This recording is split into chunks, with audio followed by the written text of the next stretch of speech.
ಗಂಗಾಧರ ಅಂತಃಪುರ ಎಲ್ಲಿರಬಹುದು? ವೀಣಾ ಧ್ವನಿ ಮೊಳಗುತ್ತಾ ಇದೆ.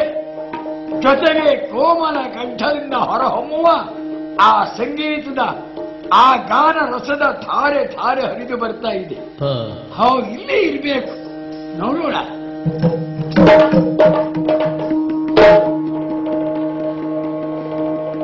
ಕಂಡ ಕಲಾಧರನು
ಆಶ್ಚರ್ಯಚಕಿತರೂ ಆದೆ.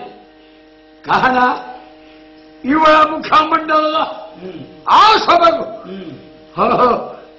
ಚಂದ್ರಬಿಂಬವನ್ನೇ ಹೋಲುತ್ತಾ ಇದೆ.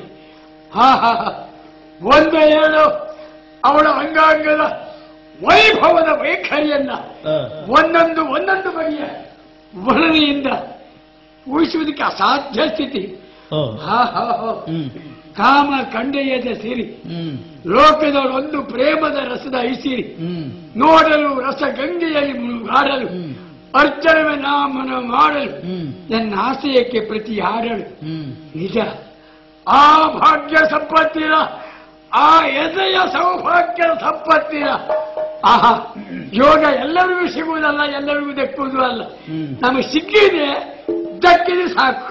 ನೋಡೋಣ, ಆದ್ರೆ ನೋಡೋಣ. ಹೌದು, ನೇರವಾಗಿ ಹೋಗಿ ಮಾತಾಡಿ ಬಿಡ್ಲೆ. ನಮ್ಮ ಅಭಿಮಾನಕ್ಕೆ ಹೊರತೆ ಈ ದೇಶದ ಪ್ರಧಾನಮಂತ್ರಿಯ ಮಗನಂತಹ ಕಲಾವಿದರಿಗೆ ಅಭಿಮಾನ ಭಂಗ ಅಂತಾದ್ರೆ ಅದು ಅನರ್ಥದ ಪರಂಪರೆ. ಹಾಗಾಗಿ ನಮ್ಮ ಮರ್ಯಾದೆ, ಘನತೆ, ಗಾಂಭೀರ್ಯ ಉಳಿಯುವ ರೀತಿಯಲ್ಲಿ ನಾವು ಅವಳನ್ನು ನೋಡ್ಬೇಕೆಲ್ಲ. ಹೇಗೆ ಈ ಬಾಗಿಲಲ್ಲಿ ನಿಂತು ಅತ್ತ ಇತ್ತ ಓಡಾಡುತ್ತೆ. ಅವಳ ಕಣ್ಣು ಈ ಕಡೆಗೆ ಹರಿದು ಬಂದಾಗ